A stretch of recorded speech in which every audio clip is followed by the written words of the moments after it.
โอ้งามเลยได้หน่อวันนี้เนาะฝนตกมาบ่หัวบ่บ่ห่วงโอ้บ่ได้ตกเล็กบ่หน่อยพ่อไปเวียงมัดเอาบ่พ่อไปเฮ็ดเวียงอยู่อยู่หลอกน้ำทานน่ะโอ้พอไปเฮ็ดเวียกอยู่โรงทานบ่ทั่วนี้หนักก็ นักโอ้อืมอืมนาลีไปแล้วถ้าว่ามื้อด้านนาลีบ่ไหวแล้วก็ได้ส่งเปล่าถ้าไหวแล้วได้ส่ง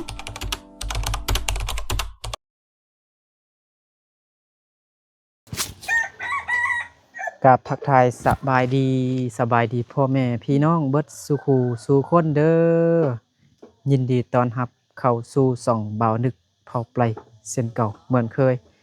เฮ้ย ชงลีเนาะน้องชายของน้องไม้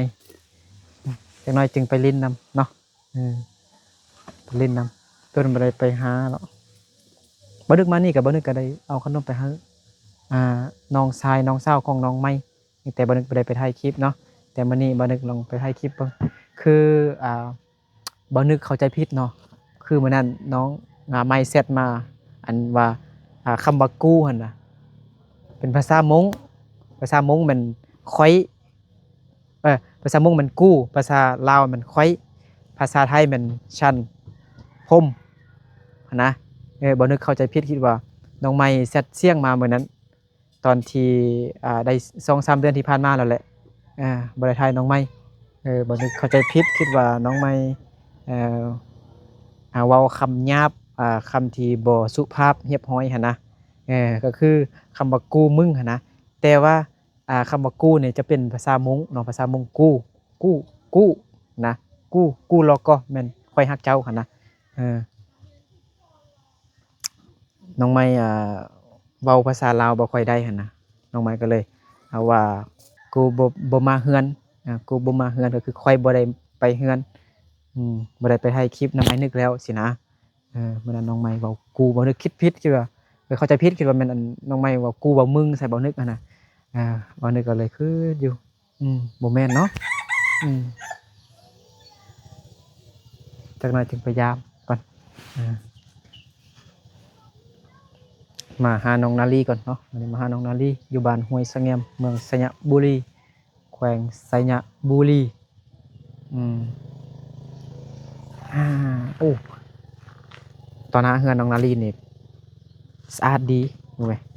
น้องนาลีปัดกวาดน้องนาลีอยู่เฮือนบ่อ๋อโอ้อายน้องนาลีบ่ไปยังได้ยินนาลีว่าอาย2คนไปสอกงัวว่าซั่นงัวเกิดลูกติมีนาให้หยั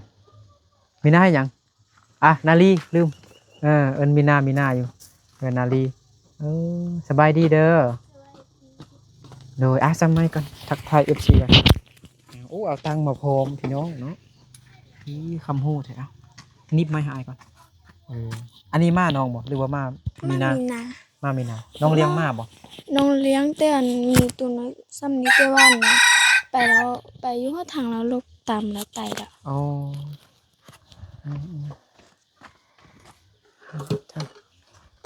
จะเอาตังค์มากั้นไว้บ่ให้เข้าเฮือน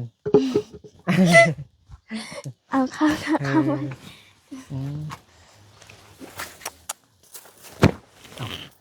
บ่ไปเก็บบักทั่วน้ำเข้าบ่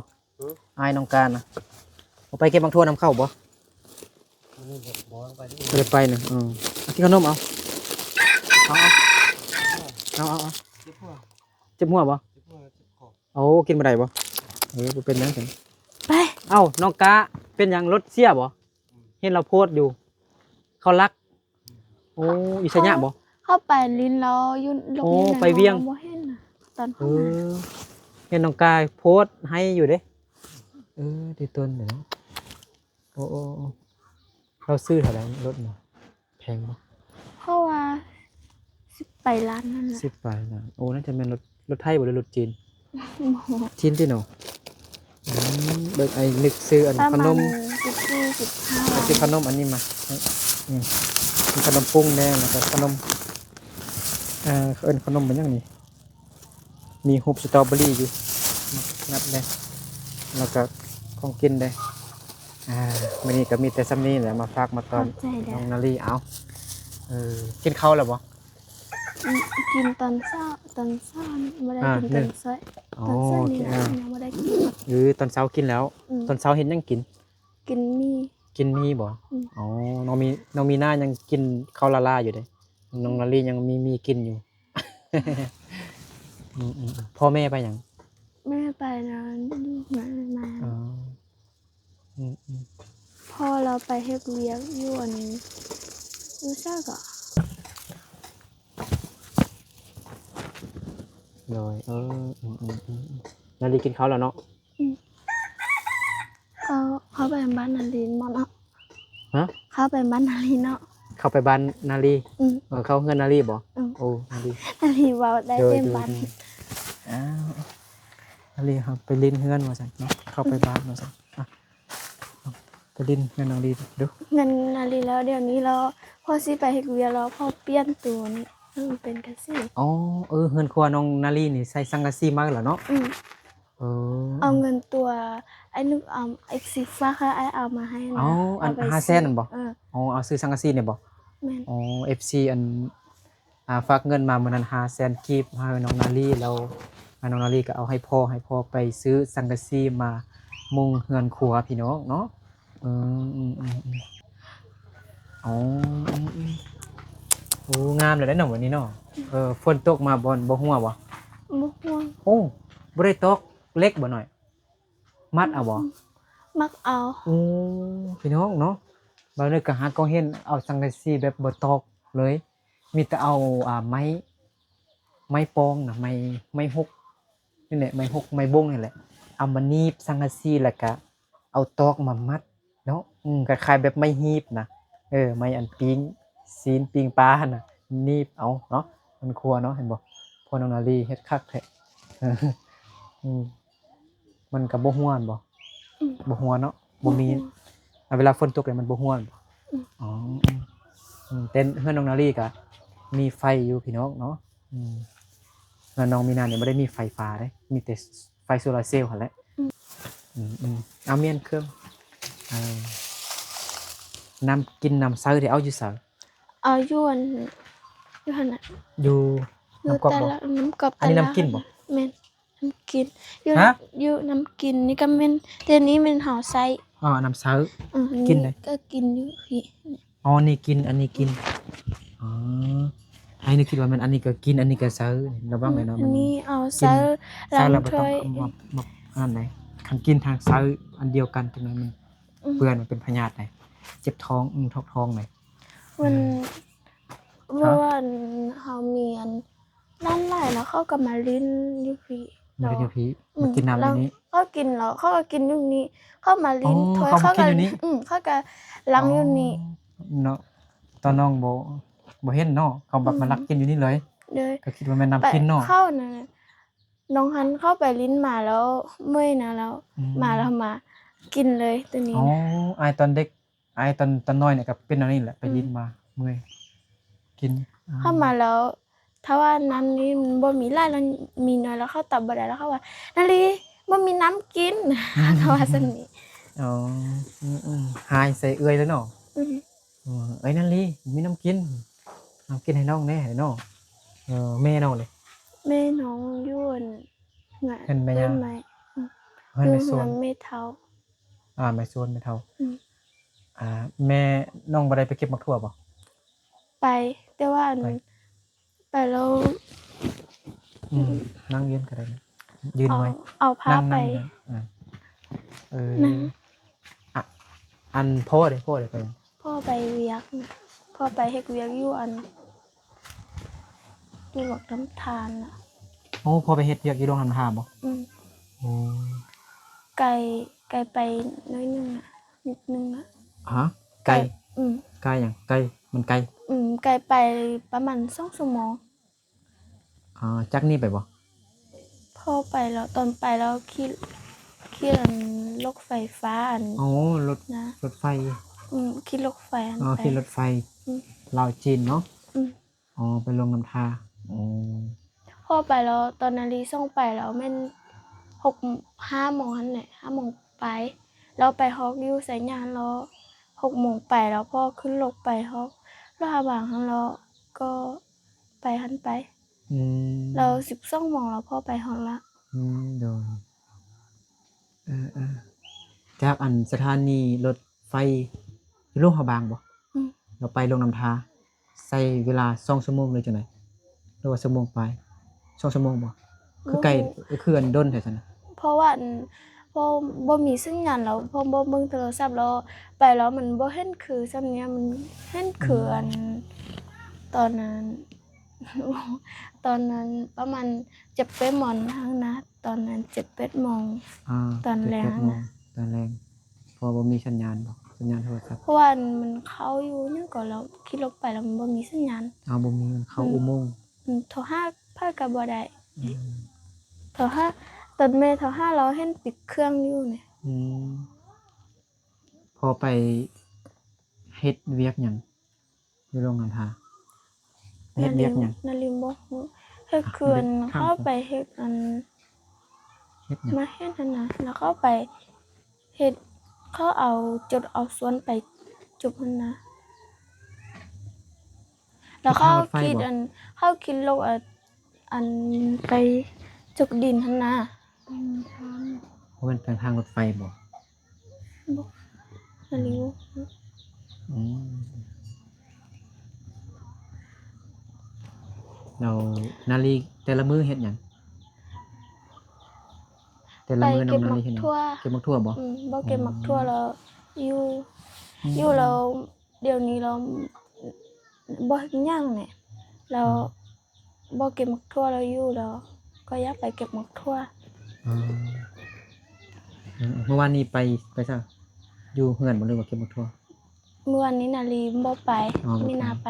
อืมมีนาไปแล้ว เก็บมักทั่วไปรับจ้างเนาะอืม มื้อหนึงนี่น้องนาลีเก็บได้จักเป่าถ้าว่า ได้เงินจักแสนนาลีอันเฮ็ดไวแล้วก็ได้ซ้ำเปล่าไป อ๋อ ถ้าว่านา ตั้ง ลี แต่เช้าบ่ อืม แต่เช้าฮอดแลงเนาะ ตอนนั้น2-3 หมอหั่นแหละ2-3 หมอ เป่าหนึงนี่ก็หนักอยู่เดะเนาะประมาณ อืม 30ปลาย40โลเนาะแม่นบ่ แต่ของนาลีนี่แล้ว30เต็นซื่อ30ตรง 30เลย30ตรง30ทวนเลยเนาะ มักทั่วนี้หนักก็ หนักโอ้อืมเออ นาลีไปแล้วถ้าว่ามื้อใดนาลีบ่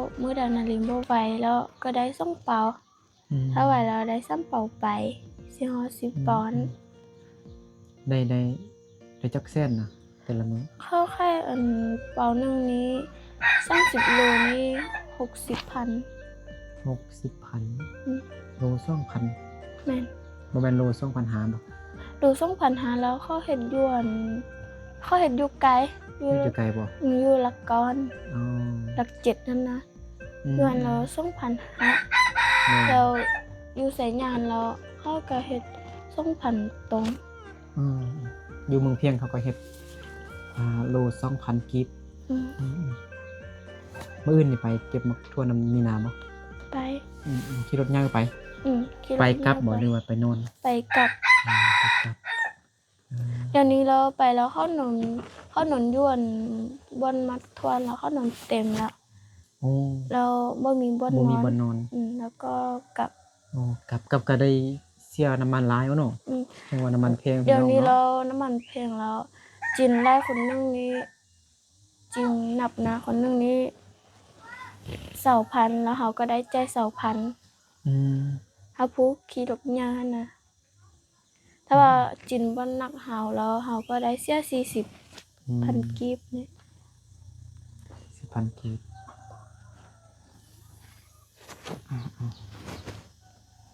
สู้ต่อไปหั่นแหละพอก็ไปหาเงินแล้ว ไม่น่าไปนอนได้อัน2 มื้อ มีนาไปนอน2มื้อ2คืนเนาะ แล้วไม่น่าจึงกลับมา เบิ่งมีนาคือเมื่อยเนาะเมื่อกี้ไปเบิ่งมีนา มื้อนี้เราไม่มีนากลับไป แล้วมีนาเมื่อยเราบ่ไป ไปหาเงิน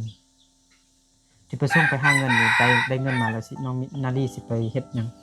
ไป ไปซื้อมาหยังเฮ็ดแล้วก็บ่พอกินแล้วก็เอาใส่อยู่เฮือน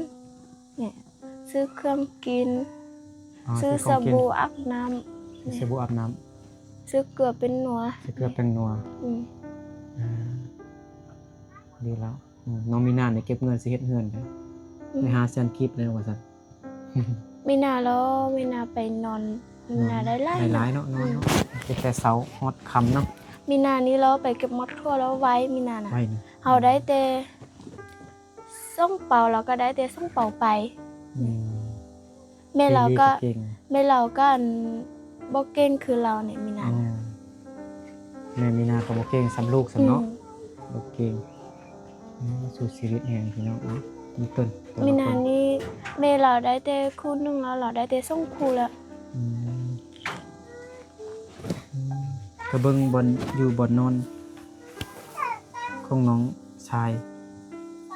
ของ นี่มัน อ้าย กับน้อง อ้ายกับน้องเนาะ นำนั้นกัน แต่ปูซัดกันนอน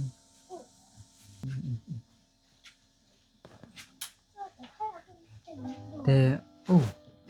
ฮ้อนเด้อน้องน้องมีนาเดี๋ยวนี้อันดังปกเทิงๆคันนี้แบบนี้ก็ไข่แดงบ่ฮ้อนปานใด พวกนาลีแล้วมันมีคือซ้ำนี้อยู่ถึงนะ มันฮ้อนแต่คันบ่มีเพดานบ่มีอันคล้ายๆแบบของบอนอ้ายนอนนี่นะเนาะอันนั้นมันโทรทัศน์เนาะ แม่น ซีดีโทรทัศน์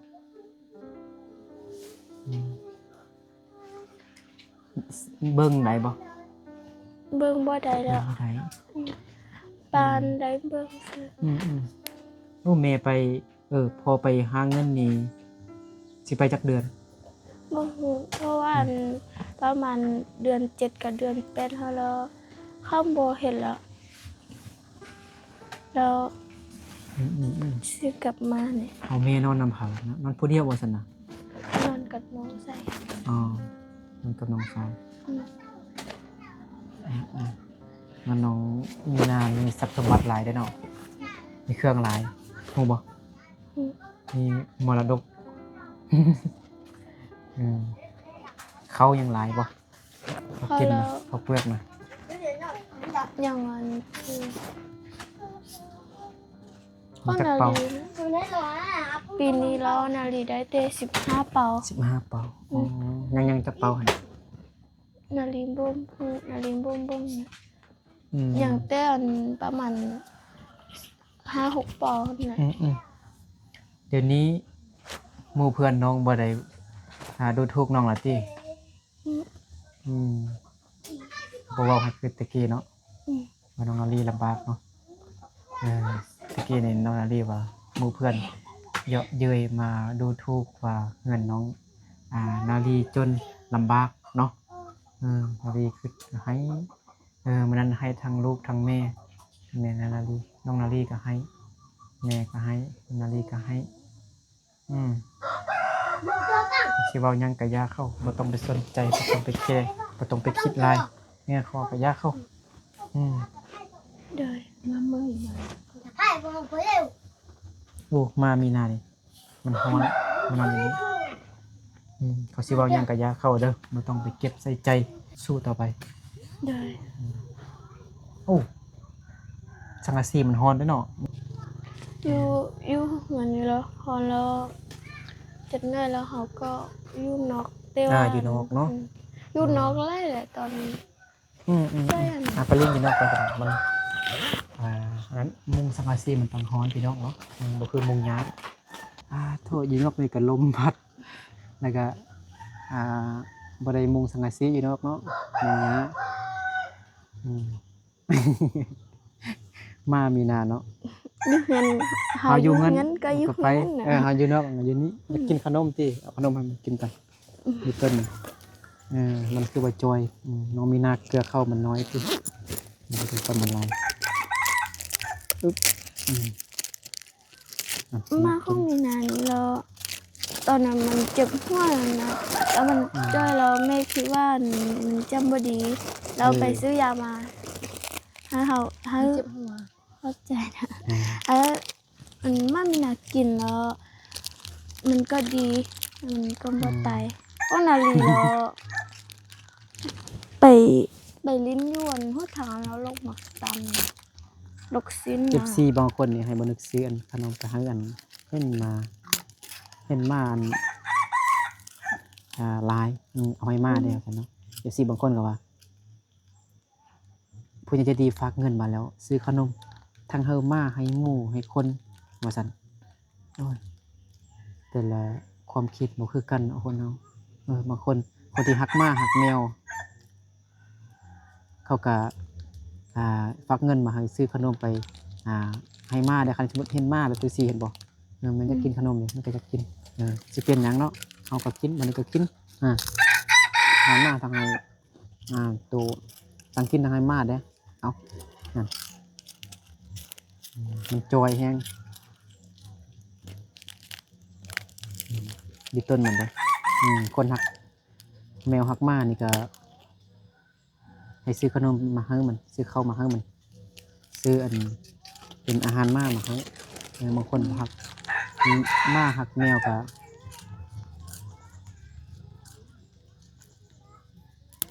อันเขาก็เว้าให้อายว่าซื้อขนมแล้วเขาหังไปแจกเด็กน้อยไปหังคนกินบ่แม่นให้หมาให้แมวกินสินะ หาคนมักรอเขาก็หามาหาแมวกิน คือเฮากับฮักแมวฮักห เขา มาเนาะ เขามักรอเขาก็เลี้ยงไล่น่ะ พอน้องใหม่เรียกปินหน้าไปนี้เราจะเห็นอายแล้วโอ้โหเป็นอะไรอายไปนางตักแรดอยู่หั่นแหละพอน้องใหม่ เอ้ยไม่รอเอ้ยไม่ ขาเห็นอาย มาเงินตอนน่ะเขาวันแม่น่ะแล้วก็มาเทื่อนึง แล้วก็เอาดอกไม้มาให้แม่กับไอ้กะก็มา เอาดอกไม้ให้แม่ อืม น้องได้เอาให้แม่บ่ น้องว่าเอา บ่มีเงินซื้อ น้อง เอายัง คิ ให้ ด แม่ ว่า ใช่ไหม วันเกิดของแม่วันแม่ น้องบ่ได้เอาหยังให้แม่เลย นาลีมานาลีคิดว่า ตักแรดอยู่หั่นแหละพอเห็นเมื่อกี้เห็นอายแล้วก็ถอยกลับ นาลีคิดว่าเอาแล้วเอาบ่ได้ไล่ให้แม่น่ะให้ยังให้เฮ็ดได้ไล่ก่อนจะเอาให้เนี่ย อืม มีนาแล้วมีนาก็ให้แม่กับพ่อกับไอ้มีนา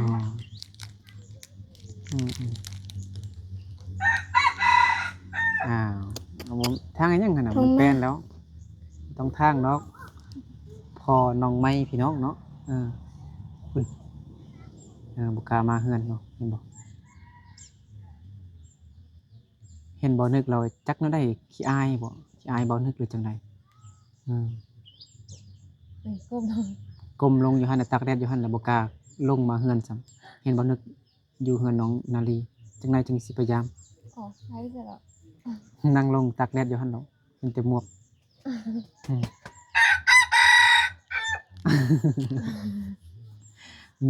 พอน้องไม้เนาะบ่ฮู้ว่าสิไปยังมาหั่นน่ะเจอใส่บ่นึกถ่ายคลิปอยู่นี่เป็นหยังคือขี้อายจังได๋เฮ็ดเฮือนให้เป็นลังเพิ่นจะดีเพิ่นฝากเงินมาเฮ็ดเฮือนเป็นลังก็ยังขี้อายทั้งแม่ทั้งลูกทั้งพ่อขี้อายบ่นึกจักแนวใด ตอนนั้นไอ้ไม้มาแล้วไอ้ไม้ซื้อขนมมาแล้วน้องไอ้ไม้นั้นก็เอาขนมมาให้นาลีแม่ให้นาลีกินได้เนี่ย อ๋อนาลีก็เดี๋ยวเนาะ ส่วนน้องนาลีซื้อได้นั่นแล้วก็ให้เข้าแต่เนาะ แล้วอยู่เฮือนแล้วเขาเอิ้นว่านาลีอยู่เฮือนบ่เนี่ยแล้วแม่ว่าอยู่เนี่ยเขาก็เอาขนมมาให้แล้วแม่ว่าเอามาให้ถ้าแบบว่าน้องไอ้ไม้ว่าเอามาให้นาลีแม่ให้นาลีกินได้เนี่ย หน่อยโอเคเดี๋ยวไอสิไปย่ำไอ้ไม้ก่อนเด้อจังไดก็สู้ๆเด้อสู้ๆต่อไปผู้ใดเว้าอีหยังที่บ่ดีดูถูกเฮาก็บ่ต้องเก็บใส่ใจมีแต่เฮาคิดใส่เฮาเว้าใส่เฮาแล้วก็เฮาก็ต้องตั้งใจหั่นนะเขาเว้าให้เฮาแล้วก็แบบคล้ายๆแบบเฮา